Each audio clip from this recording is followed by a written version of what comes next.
What's up everybody and welcome to another episode of Upcoming Mods. In today's episode, I actually found a sponsor. The people over at Tautronics did sponsor this video. They wanted me to tell you guys a little bit about some of the offerings they do have for this Father's Day. Now I know a lot of people get all hesitant and hateful with sponsors, but frankly with the adpocalypse going on with YouTube, video monetization really isn't all that high. Regardless, they actually have some pretty cool products. Again, they're doing some really big discounts on a lot of their items for Father's Day. Everything's available through Amazon with Amazon Prime, so if you're a last minute shopper, this is going to be great for you. And again, it's a variety of different tech focused items ranging from dash cams, headphones, cool desk lamps that actually have like a lot of features behind them. I'm going to have them linked down below. I definitely recommend checking it out. This isn't a scam or anything like that. You could read the reviews on Amazon. And honestly, I'm actually going to order something off of this for my own dad for Father's Day because I do think some of their products are quite cool. But with that out of the way, we will jump into upcoming mods. We do have a pretty good episode. It's definitely stacked with some pretty good mods. But with that being said, I think that's enough for this intro bit. Now let's just jump right into it.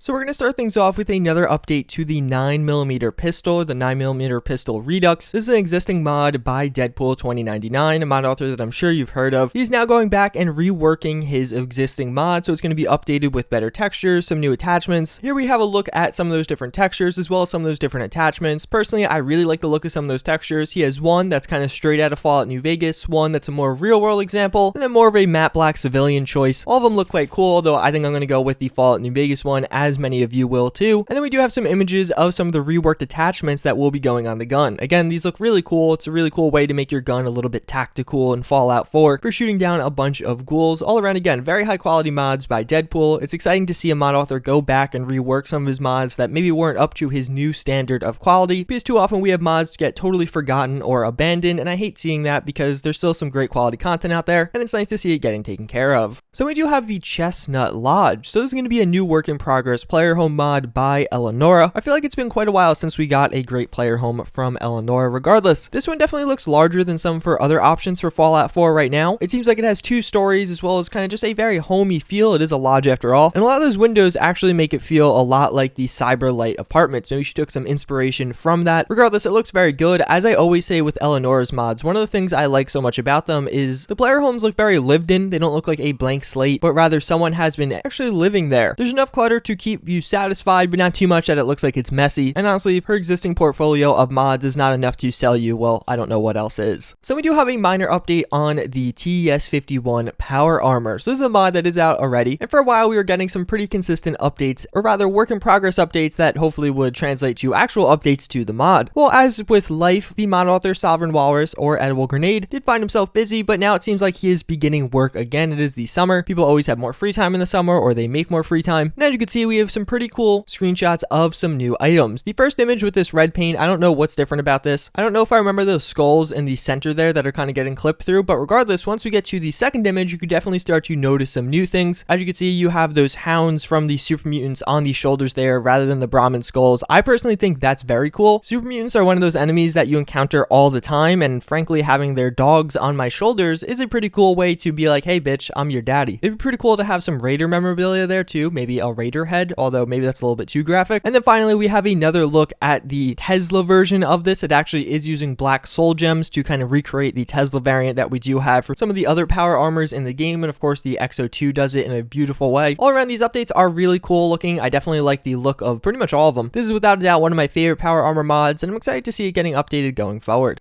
So we have a slam firing animation for the hunting shotgun by Hitman47101. This is a video up on his channel. You can click the link in the description or the annotation on screen right now. It'll take you to the video, open in a new tab, so don't worry about missing my video either. Regardless, I gotta say, this one looks really cool. So if you don't know, slam firing with normal modern firearms is basically when you accidentally discharge. So you shoot once, but two bullets come out, or you shoot once, then in quick succession, another bullet is discharged. Typically very dangerous, but in paintball, and I think actually in airsoft, some people do it now. I'm not really sure how that works. Slam firing is when you manually pump to kind of get that high rate of fire effect, as you could see in this video. Obviously, your accuracy goes to shit, and a lot of other problems can occur with the gun because it's not meant to be fired that quickly, but it looks pretty cool, and it's a video game, so you don't have to worry about that. But these animations look very cool, and the actual practical implication of this in Fallout 4 is quite awesome. There's a lot of situations where you're playing on maybe survival or something like that, where you rush into a room, and I could see this being pretty useful. 85% of the time, you'd probably die before you get all the shots off, but hey, it's fun nonetheless. That's pretty much gonna wrap it up for this video. As always, I do hope you guys enjoyed. I thank you for watching, and I do want to comment on the little sponsorship in the beginning. Again, YouTube ad revenue is very unpredictable these days. It has definitely recovered, but a lot of days it's like, all right, I'm doing really well, and then the next day it plummets. That kind of unpredictability is really hard to actually live off of. I have more expenses coming up this next semester, so I'm trying to bank money. Basically, I'm moving off campus, so rather than taking out student loans, I'm actually paying rent myself, which obviously that's a lot of money. Just an example, yesterday was my most viewed day on YouTube ever. It was not my most earning day. I actually had like a 75% decrease in how much money I made, which I don't do this for the money, but obviously I'm choosing to do YouTube over a different job, so it's more of an opportunity cost than anything else, me choosing to spend my time doing this rather than some other job that would pay more consistently. Hopefully that gives some insight. Again, I'm really only doing some of these different sponsorships because I'm trying to get that consistent revenue going. Plus, I think I'm going to try and partner with some cool companies. A lot of the products I did show you today are genuinely discounted and are pretty cool presents for your father. I'm not going to just do total random company that offers me a ton of money because I think that's a little bit scummy and I don't want the money that badly. Again, that's pretty much going to wrap it up. As always, again, I thank you guys for watching. I do hope you enjoyed, and I hope to see you all next time. Later.